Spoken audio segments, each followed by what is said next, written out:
Most tractors don't have a birthday party, let alone a parade that brings a city centre to a standstill. If you ask me what the beating mechanical heart of Coventry, the motor city, really is, it is not a flashy Jaguar, it's not some 4x4, it is this, the Ferguson TE20, the little grey Fergie. This huge event in the heart of Coventry is to mark a pretty big birthday milestone, although you might not even notice the small grey tractor who's actually the star of the show.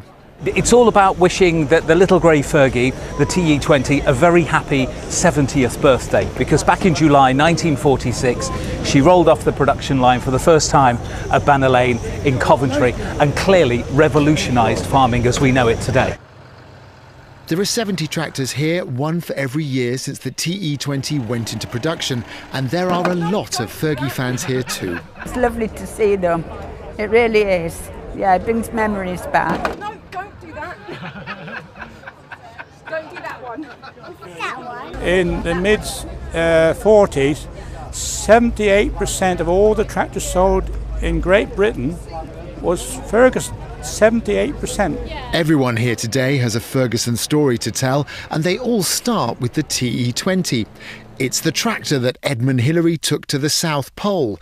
It's a collectible. It's the star of its own children's TV show, and it even has its own theme park ride in Norway.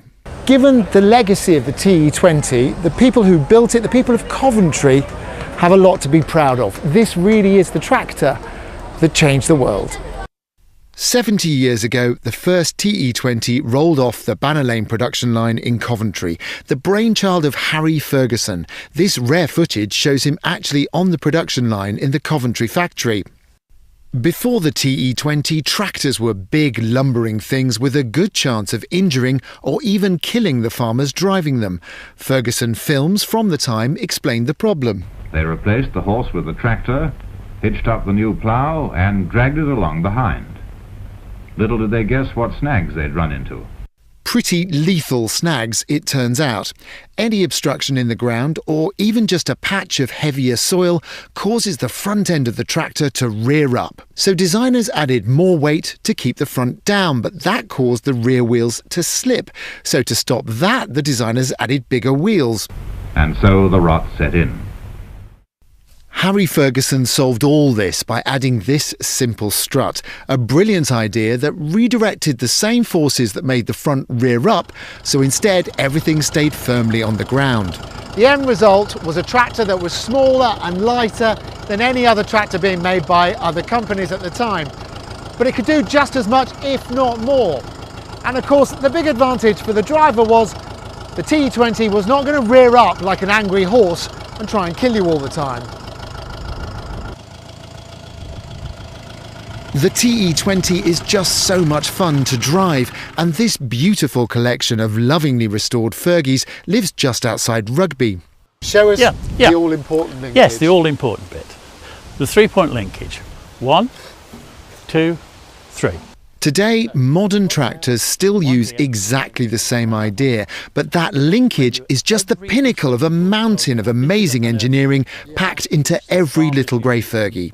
Oh, it is lovely. But I'm just a Johnny-come-lately Fergie fan compared to Peter. He remembers them from his school days. When I was at school in Coventry, we used to see the tractors going past the school between Banner Lane factory and Coundon Railway goods yard, where they were exported to all over the world. And he's been a Fergie fan ever since. 7.